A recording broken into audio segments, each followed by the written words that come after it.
Okay, so today we're going to be doing the HAPP 3. It's the Hodson Assessment of Phonological Patterns.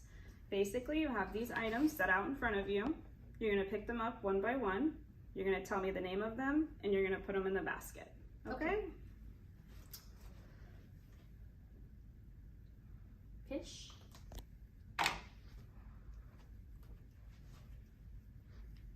Dumb.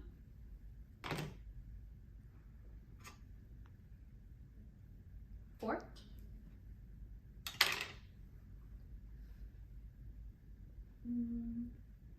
You having some trouble with that one? Yeah. Okay, so this is a shoe. It's what you put on your feet. It's what you take off before you go inside your house. What's the name of it again? Two. Okay.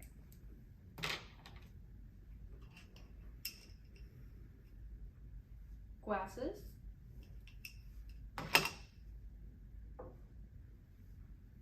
Walk. Aim.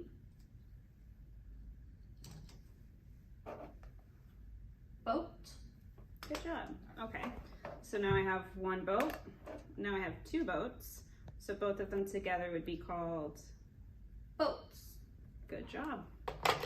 There are 3 forms used to complete the HAPP Comprehensive Phonological Examination. The first form is the Major Phonological Deviations Analysis form.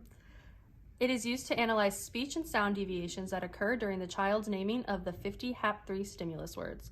On this evaluation chart, you're going to see a list of the target words with the space to transcribe the child's production of each word. Once you have transcribed their productions, you will see 2 charts, one of word syllable structure and one of consonant category deficiencies. If the child has no errors, you will make no marks on the chart, like boats. If the child does make an error, you remark where and what that error is. Like you can see here for fish, the child produced pish.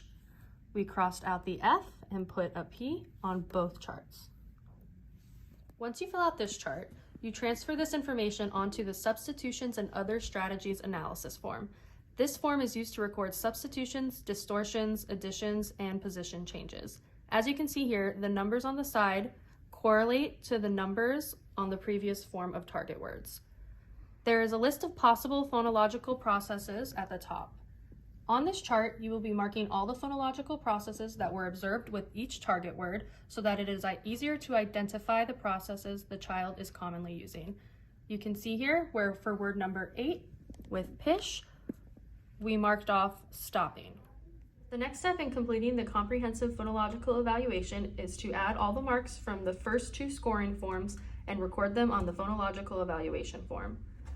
The totals from the Major Phonological Deviations Analysis are transferred to this form in their corresponding area and are used to obtain sums for omissions, consonant category deficiencies, and total occurrences of major phonological deviations. Along with this, percentages of occurrence are calculated for 11 major deviations. After calculating all of these percentages, you will have the word syllable structure omission sum and the consonant category deficiency sum, which may be used to compare the child's score to the normative sample seen here on the first page.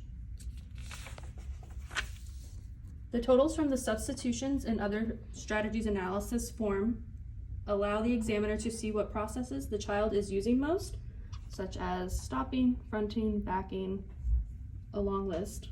The examiner can also determine from the transcription of stimulus words if any vowels in the child's speech are lacking. All phonemes that were not produced spontaneously need to be checked for stimulability. If assists are needed for specific sounds, mark that as well. Once you have filled out both sides of this form, you will use the total occurrences of major phonological deviations to determine the child's severity interval. You will use the child's occurrences of phonological processes, their consonant inventory, and their vowel inventory to determine goals for the child. Prior to a comprehensive evaluation, a patient may receive one of the following screenings. The first screening, the Preschool Phonological Screening Record Form, is used to quickly identify children with sufficient phonological deviation that would warrant a comprehensive evaluation. On this record form, you will see the list of stimulus words and their correct correct IPA transcriptions. You will mark any deviations produced by the child in the transcriptions column. Then you will complete the 5-column analysis, which includes consonant omission and consonant category deficiencies. You will then fill out the checklist summary portion of the form to determine if a comprehensive evaluation is needed. The next screening is the multisyllabic word screening record form. This is used to assess children 8 years or older that struggle with multisyllabic words in school that would warrant a comprehensive evaluation. On this form, you will see a list of stimulus words with a space to transcribe the child's production. The next 4 columns are used to record phonological deviations. Lastly, the checklist summary of performance, which will determine if a comprehensive evaluation is needed.